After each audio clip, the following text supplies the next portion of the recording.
South Bend City Council meeting held May 29, 2024. Rise for the Pledge of Allegiance. I pledge allegiance to the flag of the United States of America and to the republic for which it stands, one nation, under God, indivisible, with liberty and justice for all. Welcome, everyone. Do we have any items from the public tonight? I don't see anything on Facebook and nothing in the room. Okay. I would entertain a motion to approve the agenda, the consent agenda, and the minutes from May 13th, 2024. So moved. Second. Is there any discussion? All in favor? Aye. Are any opposed? Motion carries. Do we have any correspondence? No. Okay, so let's move on to item 6, comprehensive plan climate. Consultant Will Hanlon. Good evening, Mayor and Council. I'll keep this really brief. I just really wanted to have an opportunity to give you guys a heads up of what's coming over this next year. The state allocated monies to update a current the comprehensive plan because they passed new House bills requiring that we add climate language to the comprehensive plan. It's House Bill 1181, and fortunately for us, again, Commerce is funding this, so that's pretty awesome. Yeah. And so what we're gonna do is we're gonna look at the comprehensive plan as it sits now and look at opportunities where we could add language, policies, and goals regarding climate change, like recording in progress. For example, maybe more bike trails or more walkable type of situations where, you know, people have to drive as much, just things like that. So I wanted to give you guys an opportunity to ask any questions if you had any, or if you knew much about this at all. The only question I have, they have pretty specific language to go into pretty specific areas is my understanding. Am I incorrect on that? That they had laid some of it out already for us? They haven't really. Oh, So okay. I talked to them. Well, they do have some, but it's really into interpretation because nobody's ever done it, right? They don't even, they're just now getting the very first ones in. Mhm. But I think they're, from my discussions with Commerce, they're pretty flexible with how that looks as long as it addresses the specific criteria. Okay.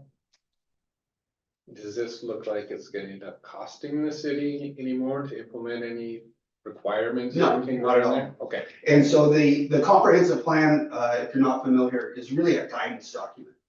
And so when you update your zoning code or other ordinances, it needs to be consistent with the comprehensive plan, but it's not regulatory. You're not forced to do anything that's in here.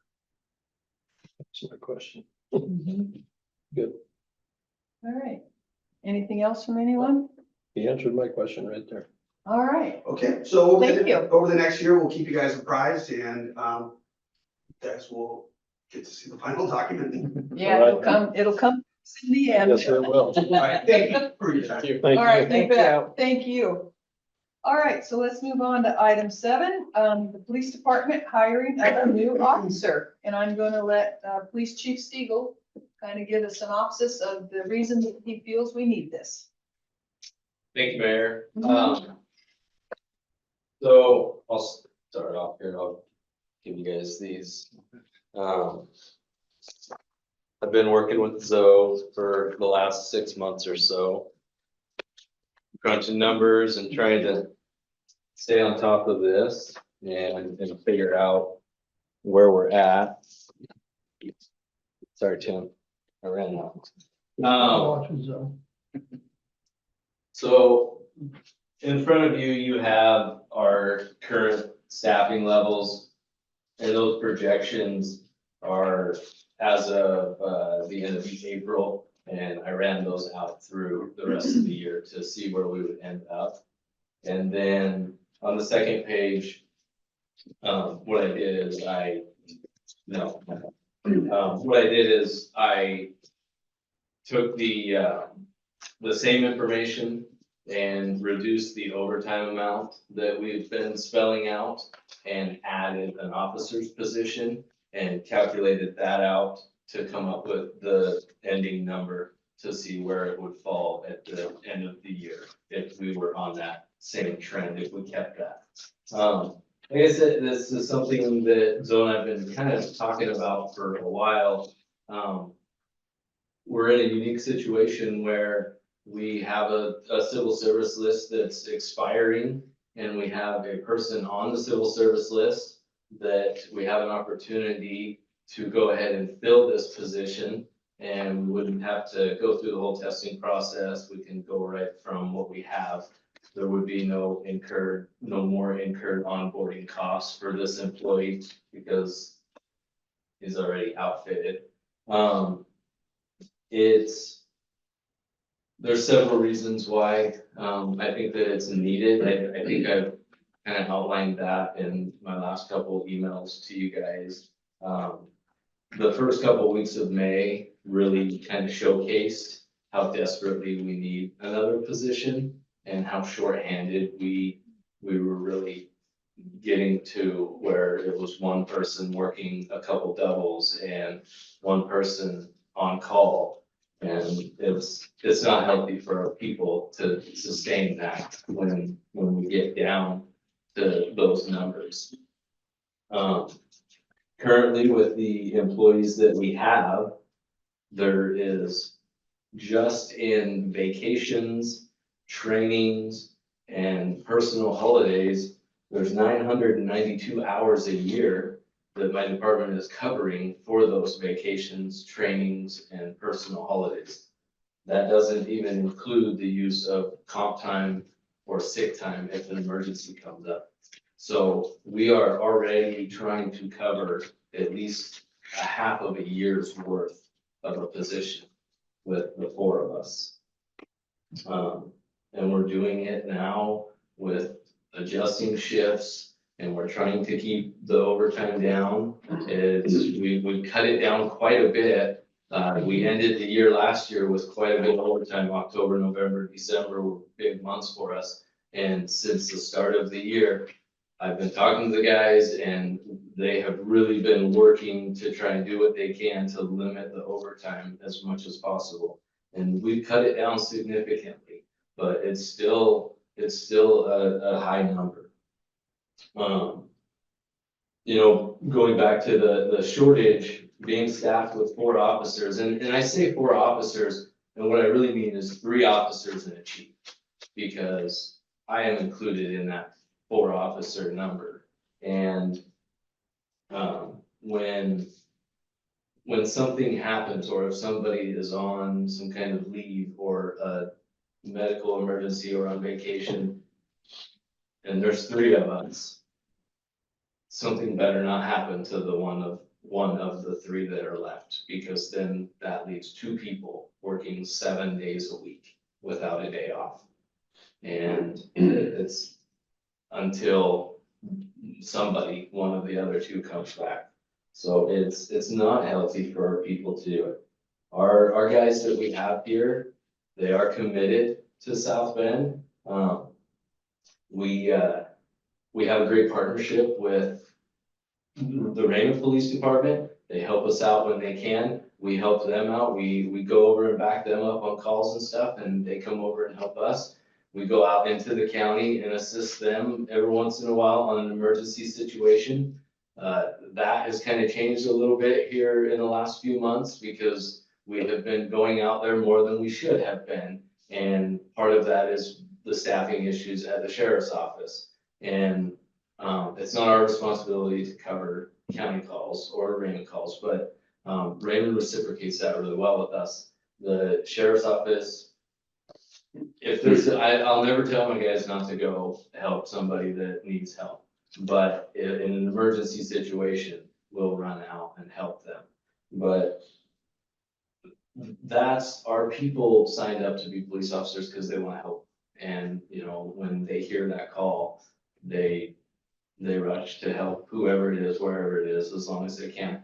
But understand the priority is to get back to South Bend, and patrol the city of South Bend, because that's what we're paid. Taxpayers of the city of South Bend deserve that police coverage in our town. And, I feel like I'm rambling now, so I think, I hope that, you guys understand that it's needed. We're at that point where 4 officers it's running the 4 of us pretty ragged to where, we can't enjoy our time off with our families and stuff. We're getting by, but in the long run, we can't sustain it forever. So I think that, I would like to bring on another position. I have somebody in mind, somebody ready to go for that position, and, you know, it's, like I said, there's no additional cost. It's, the person already has all the gear, all the, you know, there's almost $10,000 in onboarding costs that we wouldn't have. We have the vehicles for them, we have everything ready to go. So, So I have a question. But this person that you're bringing on would still have to go to the academy, right? yes.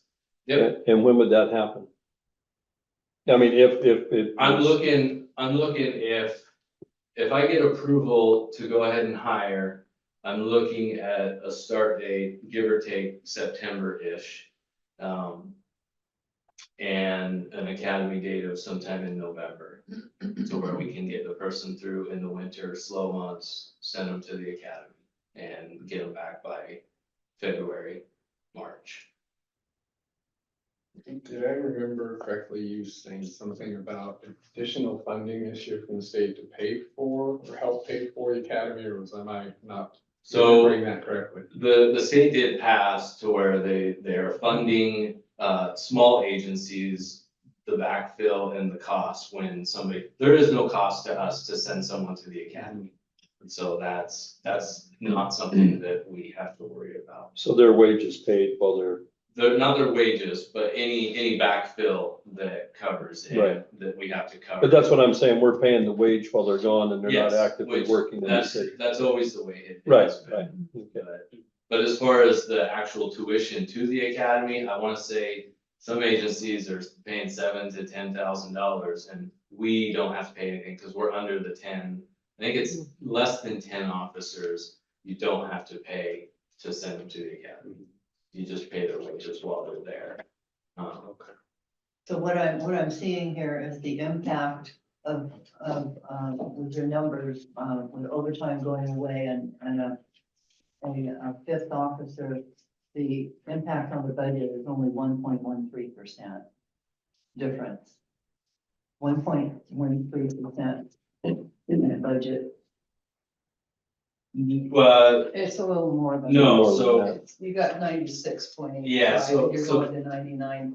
Yeah. Well, I was just looking at this chart here, 34.9% of budget versus 33.8. Oh, you're looking on a different page. you're looking at this one, Yeah. this one. Yeah.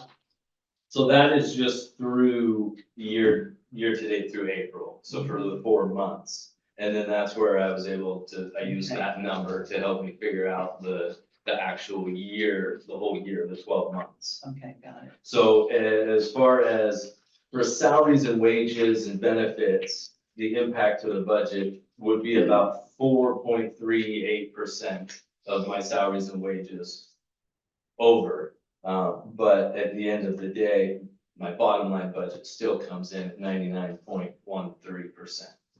Because of the other areas that I have a little bit more control over, some of the discretionary stuff. And I use those numbers that we have used so far since April and factored it out through the end of the year to come up with that number. Salary and wages, anything that is reimbursed is not reflected in that, so. Yeah, so that's another point is that, you know, the grant funds that we get back in through the various programs that we submit for reimbursement, that money doesn't get to get reflected back into my salaries and wages line item. I wish it would. I talked to other chiefs all over the place and everybody wishes it would, but apparently it doesn't work that way. Because if I was able to get credit for that, I'd be under budget. I'd have been under budget, by a lot, almost 50,000. Cause it's just, in our normal grant revenues, it's around 50,000 a year is what we're bringing in. Just in the billable stuff that we're able to send out. And for total clarity, we have to remember that we did increase the budget this year by $100,000 because of the overtime. Yes. So we also need to remember that. And that is covering, right now, it's covering the majority of that. I mean, that's where we're at. That's keeping us, that's on par. That's about where we're at. If we spell that out through December, it puts me at 101.4%. Right. So if I stay on track, I am a little bit over. But again, at the end of the day, my bottom line is, it's still under. So Yeah, it's under what was budgeted. it is. Yeah, So go ahead. anybody else have any? Yeah, go ahead. Okay, I do, Bill. So are you comfortable having seen the numbers over the past 4 months? Are you comfortable with this? Seeing the trends up and down? Sorry to put you on the spot. Yeah. You're that. No, she sees all the funds. I mean, as of like right now, I can say that I would be. I don't feel like projecting like forward. I don't feel like I've been in the job long enough, and the way that the trends are, like, 2 years down the line, I don't Yeah. don't You don't know. have a crystal ball, I know. Right. But I mean, we did budget it in, and, we are on that trend. I mean, you've seen like the numbers and stuff. We are, I've been trying to put, like we had said, we were doing like the 20,000 to try to, we are on set for that. I have been putting that money aside that we're trying to save. For the insurance. For the insurance, I've been able to put a little bit extra aside right now, trying to just build that up, so that because we do have some stuff coming up, but right now, I think, yes, we have, our court revenue is up. I would see with another officer, it would continue to go up. It's up 146% right now because we implemented a new diversion program.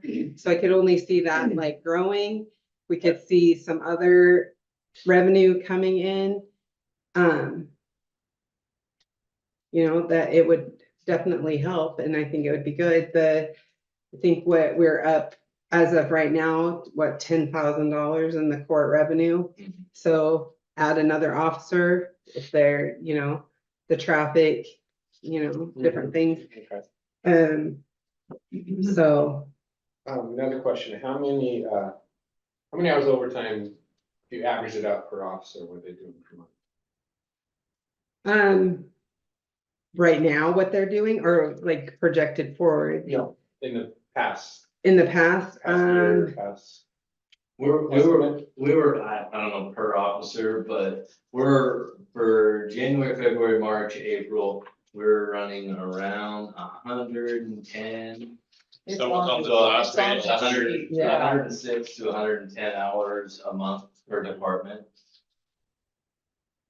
Next thing I was looking at, so you're. yeah, it's on that last sheet. And I still, if you look at that first spreadsheet with the 2 blocks, I still have to incorporate some overtime if we add an officer. Cause I can't say that we would eliminate 100% of the overtime, that's unrealistic. We still have Well, there's contractual. contractual overtime. overtime and then, an emergency call out or something. But it would be severely limited to 20, 30 hours a month as a department. And, I think that's very reasonable. I think it's compared to what we were running, I think, between 60 to 80% reduction in the overtime. Two other things, you guys don't mind. No, go for it. You do have full support, all the officers are in support of this, just coming from, the department that I was in, it was crazy heavy overtime. I mean, we were averaging sometimes, I had some months where I had 70, 80 hours overtime. It's probably when I'm retired when I'm 50, because we can't. But there were, through the years, some officers that kind of got, firefighters that got used to the overtime. For sure, And they got their family budgets used to the overtime. Yep. for sure. And then, so unfortunately, when that, things come along that cut into that, it, created some strife or whatever. Yeah, Even though full well, health is the most important and mental health, and I know how that affects the body mentally and safety, making decisions out in the field, you're running tired all the time, so I get that.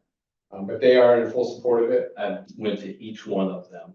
And because I understand it's a significant amount of money that they're giving up. And every single one of them, they're done. Okay, They're tired of working the overtime. They want their time home. They want their time off. They want to be able to take a vacation without feeling bad about making that guy work or adjust his shift. Now he's on, he's got to work 8s and pull an overtime shift, and he only gets 1 day off this week. And Right. so I won't take a whole vacation, they're ready. Okay. Okay, that's all I have. So I did a little after I was reading all this, and I done a bunch of studying on cities and around that 2,000 person population. And the majority of those cities throughout the state of Washington has 4 police officers and a chief. Majority of that I looked at, every one of them I looked at. The majority of those were not county seats. They weren't within where the county police department was, but yet and all, they still had, most of them had 4 officers and a chief. And so looking into that and trying to look into their budgets best I could, that it was very similar to what you're looking at here. Most all those cities were. And so I get it and I understand it's not like it was 30 years ago. It's just changed. This whole element has changed with everything they're involved in. So, I think everybody needs to think about that if you're considering what to do here, in my opinion. So just a word of thought. Anyone else have any thoughts, questions? Well, I think that morale and having happy and healthy police officers is a must. A must. We can't have them tired or have their families upset because they can never go on a vacation or something like that. 'Cause, I don't want anybody to think that my guys are disgruntled. No. Because they're not disgruntled employees, and we've made a lot of progress in the last few years. We really have. And, It's our guys are compensated well for where they work and what we do. And now it's just another step that we need to continue investing in our department and growing our department. time. The only thing that I would say, and I talked to the chief about it earlier today, is, I believe this is doable this year. It's probably doable next year. Down the road, who can tell? If tax revenues decrease, the hospital is wanting to pull out and go to Raymond. While they don't, I believe they're a public entity, they don't pay B&O and all of that would come to us, but the contractors that work up there do. The employees that have lunch up there come down and they have lunch at Pioneer many times. They do ancillary business in town, which we would lose a portion of that, maybe not all, but we would lose a portion of that if this happens with the hospital down the road. And so I spoke with the chief about it today and flat out asked him, if revenues fall off, in that second, third, fourth year out? Are you prepared to let someone go? Because that's what it would come down to. You know, I'm not gonna be the mayor then, but my adage has always been last one in, first one out. And so he said, yeah, he would be prepared to do whatever. So there's that. It's a crapshoot. Yeah. Whether we can Well, afford it looking at down this the road or position, not. it looks like it's primarily funded by cutting overtime, you know, so. Yes. A lot I of mean, it, yes. Yes. And just for example, on that last page, if you take January and look at that. Previously said it was about 125 hours of overtime over that month. Mhm. Mhm. If you take that individual at 40 hours a week times 4 weeks, that's 160. Under the new projection, there's 30 hours overtime, so that gives you 190. So if you subtract that 125 from the 190, that gives you about 65 additional hours of manpower than what you previously had. So, you know, even if things got harder to take care of, still got those hours there, right? So, I mean, you could even pull back that 30 if you had to make Yes. things operate. Oh, yeah. So, you know, there is some built-in cushion there. Yeah. So, And I built in, like I said, I 30 in January, February, March 20, April 20, and that's gonna, if we have 5 guys and no one's on, you know, there's no reason for overtime unless it's a holiday. And if somebody goes on vacation, we go down to our 4-man schedule that we're currently working, and there's no overtime for it, you know, it's a whole lot easy to adjust and cover those shifts with 4 guys instead of 3. It certainly is. I think it'd be a wise idea, you know, the first year to really track something like this closely and see where you are at for funding each month and make sure we're on target for something like this to be able to see how to adjust in the future if you had to, if funding was an issue, Mhm. you know? Yeah. That way- No, we saw the writing on the wall during the budget with the amount of overtime we were paying, Right. Right, you know, Yeah. that's an Yeah. officer's salary, it was an eye opener. so. Yeah. We have There's a a lot of expense. awesome police force, Mhm. and they're all local people, and they're probably not gonna go anywhere. They wanna and, stay. That's You Every, know, every one of your officers right now is a graduate of the South Bend High School. and the And, chief, yeah, and myself, Zoe and I were talking about that the other day, and that says something about this place. I remember when I was in high school and there were people in my class that talked about they couldn't wait when they graduated to get out of here because there was nothing here for them. And now I can go to that high school and show them, look, there's a future here if you want it. Mhm. It's a good place to work. It's a good place to raise your kids, your family, and it's, Well, 5 or 6 years ago, we had a conversation that we were the starting grounds. yeah, You know? it was. Everybody was coming It has here to been- get trained and then they left. And we didn't hardly have anybody who was local, who wanted to stay on the fire department or stay on the police department. exactly true. We're going, right now, we're going on our longest in the last 16 years of not losing somebody. We're Yeah. coming up on that year 3 without losing somebody. And, you know, that's a cycle that I'm proud to try and break, because that wasn't fun. All right, any other questions, comments? I'm just comfortable with the fact that, you know, like we're talking about, the questions asked to Zoe, I mean, you know, she's gonna be on top of things if something's going on in conjunction with you and the mayor and as long as everything's covered and flowing, I don't see a problem personally. So Okay, I would entertain a motion to hire a new officer. moved. Second. Any further discussion? All those in favor? Aye. Anyone opposed? Motion carries. Thank you. Yay. Thank you, guys. thank you. You. All right, let's move on. Department head reports. Chief Stephen. I think I'm gonna leave it alone. Thank you, guys. Yeah, I'll leave it alone. All right, Supervisor Howe. Okay, Fire Chief McGee. Oh, you do now. Now you do. Wednesday. Oh. We'll let it finish before. Yeah. Move on.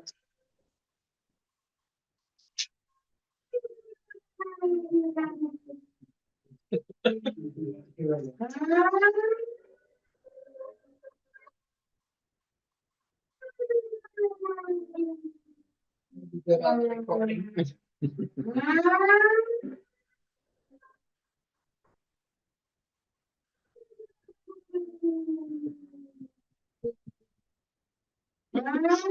Need a stop button. I know, it seems like it takes forever when you're waiting. Exactly. It does, yeah.